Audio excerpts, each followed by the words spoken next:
Good Friday morning. I'm meteorologist Byron Douglas on this November 7th. Thanks for joining us on our all streaming. Good morning to you, Jennifer, Jason, and Leslie. Leslie Chapman from 14 News is on. We're here each weekday, Monday through Friday at 8:30.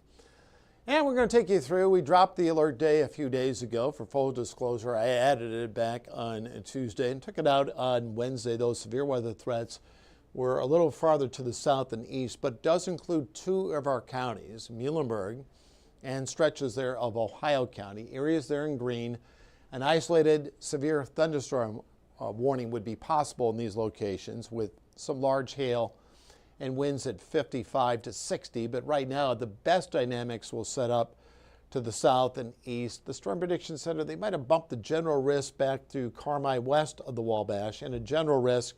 Generally, we don't anticipate any severe thunderstorm warnings. We've had them before under general risk. We did that a few times this summer, but the tornado threat sets up outside of our viewing area, and that was a primary reason I dropped the alert day, because generally that sets up to our south and east.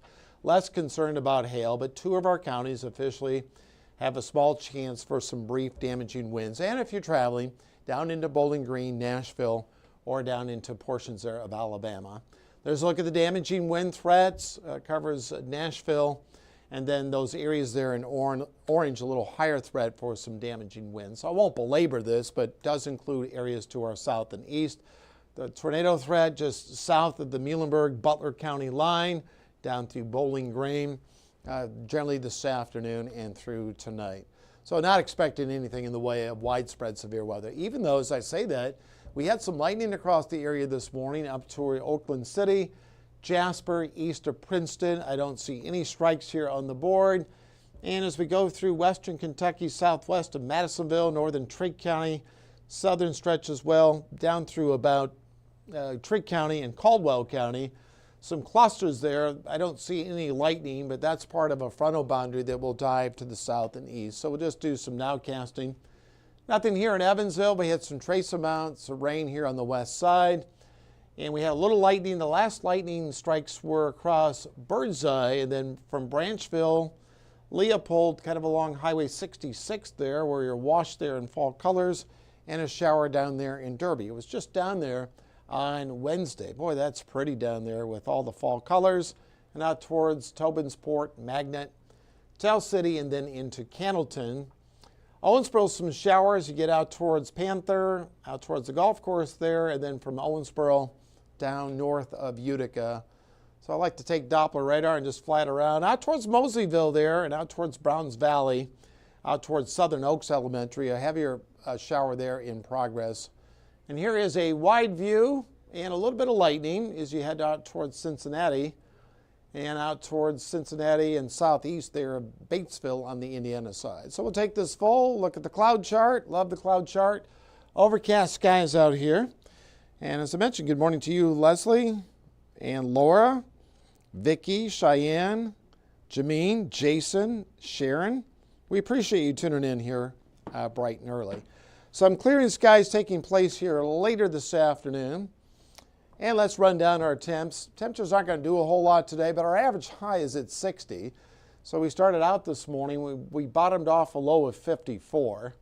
So as we go through the day, westerly winds will start to ease after nightfall.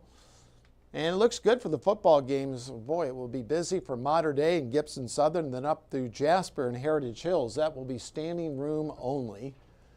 So as we graph our temps, by 7 o'clock down to 57. Let's go to the hourlies. I'm using the HRRR model. Did a great job picking up on these isolated storms here early. So I'm going to keep it in the starting lineup. You see some storms here during the afternoon. See Muhlenberg, Ohio counties down through Butler, Warren County in Bowling Green. A few storms there, and then showing another line in here at 4 or 5 o'clock. Evansville down across western Kentucky, southern Hopkins, Muhlenberg. This is what's projected as we go into the future. A few storms there. So not a zero threat for those counties that I mentioned. Saturday, generally clouds along with some sun. Doesn't look bad if you're heading for the Veterans Parade there on the west side. Begins during the afternoon, I believe at 2 o'clock. And then on Saturday night, we're going to be dealing with just rain And then on Sunday, it's going to be brisk. This will be our second front that's going to work through. It's going to really cut into our temperatures. This is Sunday throughout the day.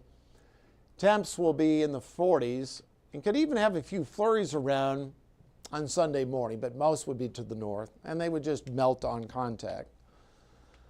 All right, let's go into Monday morning, switching using the mid-range European model here. Some spotty snow showers in here early. Again, they would melt on contact, showing some returns in here on Monday, even into the afternoon. So it will be brisk.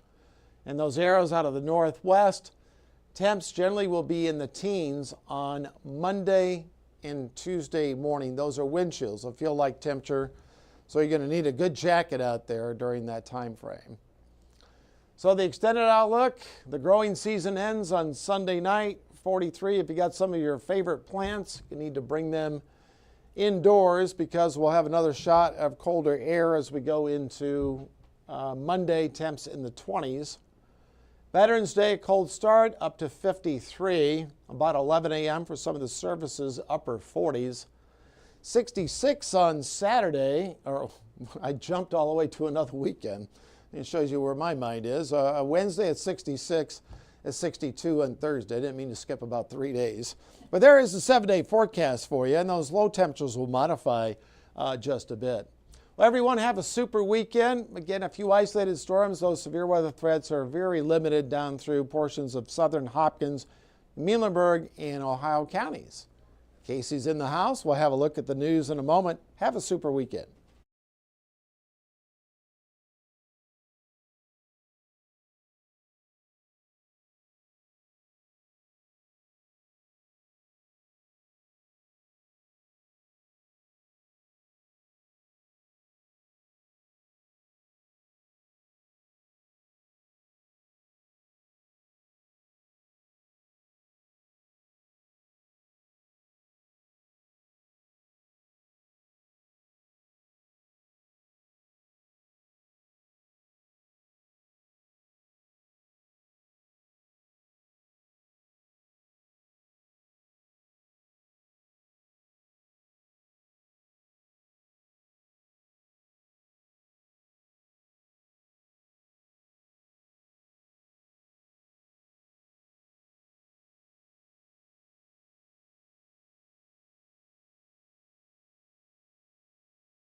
Stay informed on your local news and weather throughout the day by watching the 14 First Alert streaming shows. At 8:30 a.m., get your First Alert forecast to plan the day ahead and catch up on the news that happened overnight with the 14 News Sunrise team. In the afternoon, get the latest headlines, forecasts, and a preview of the stories we're working on with the 14 First Alert streaming show at 2:30.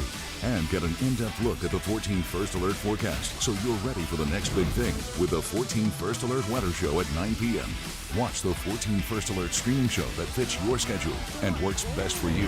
Streaming on your phone by downloading the 14 News app and the 14 First Alert weather app. On your smart TV by using the 14 News streaming app. And stream anytime on Facebook, YouTube, or on 14news.com.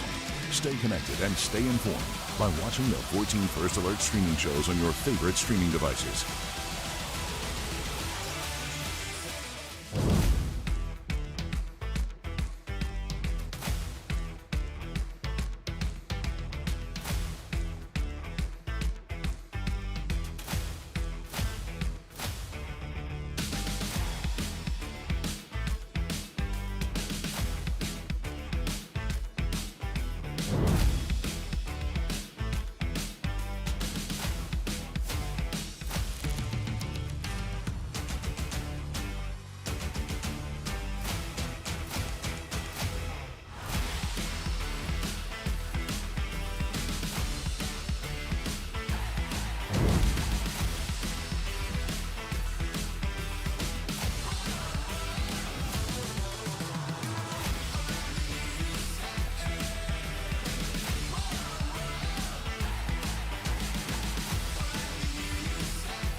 Well, good morning, and thanks for joining us here for the news portion of your stream show. I'm Mitch Carter. That's right. I'm Casey Mason. Happy Friday to you. It is November 7th. Of course, a lot has been changing with our weather forecast this week. We had an alert day. Yes. It's been canceled. We do have rain and showers, cold temps. Definitely going to have to get that winter coat out this weekend. Definitely. But of course, got a couple headlines for you. Know how this goes by now. We hear from Byron Douglas, then of course you hear from us. And starting off here, continuing coverage this morning. Of course, Thursday marked a pretty somber day here in the tri-state. In the early morning hours of November 6th, back in 2005, a violent tornado formed, going on to create some of the scariest moments the tri-state as a whole has ever seen. Evansville southeast sides where this tornado took its deadliest toll, 20 people dying in the former Eastbrook Mobile Home Park, now known as Waterford Point. The National Weather Service says the tornado there is still the deadliest November tornado on record in the state of Indiana. Yeah, meanwhile, we actually did a really special segment here at 14 News we want to make sure we let you know about in case you missed it last night. We aired a special that highlighted that 2005 tornado. It was called our Fall and Winter Preview. It's going to air again, though, this afternoon. That'll be at 12:30 until 1 o'clock. And then if you're not able to watch that one, we're going to air this again on Sunday from 11:30 to noon. If you want to check that out, of course, Mitch Carter worked hard. A great just segment there where you got someone's perspective on the devastation, kind of where they are 20 years later. Fantastic work on that story. Oh, thank you. Appreciate it. All of our, of course, weather team really went in and put this special together for us here. You can find all of that coverage on the November 6th tornado right now over on 14news.com as well. Yeah, there you go. And, shifting gears now, making headlines in the world of sports here. A big one for all of us Evansville folks here. Evansville native Don Mattingly announced he is stepping down now from his position with the Toronto Blue Jays. Yes. Of course, Donnie Baseball served as bench coach and OC for Toronto for 3 seasons, and there's no ill will there, according to Mattingly. He says he simply wants to explore other options around baseball and says he is not planning to retire. He's actually not sure, so he says, where his next stop will be, but he does say he definitely wants to still be around the game. Later on tonight, he'll be in New York to accept the prestigious Rawlings Heart of Gold Award on behalf of Mattingly Charities. Again, stepping down, not stepping out. That's right. Important to note there. Yeah, and of course, just had that World Series appearance. Just got, I believe, nominated for the Hall of Fame. So all kinds of good stuff going on there for Don Mattingly, of course. Despite the, amazing game there. So coming up short-term World Series, super, super cool. Proud of all of you, from all of us here at 14 News. Congratulations. Yes. No small feat there. Definitely, it was fun following the World Series, covering those games, and oh my goodness, it was a fight till the end. Definitely worth being proud of, even just stepping foot in that arena. So congrats to them and Don Mattingly. We can't wait to see what it is you're going to do next. That's right. As for what we're going to do next, we're going to get out of here. It is 8:42 here this morning. Happy Friday. Have a great weekend, everyone. And of course, it's going to be cold out there. Grab those jackets. It is officially fall, y'all. It is. We'll see you Monday. Bye.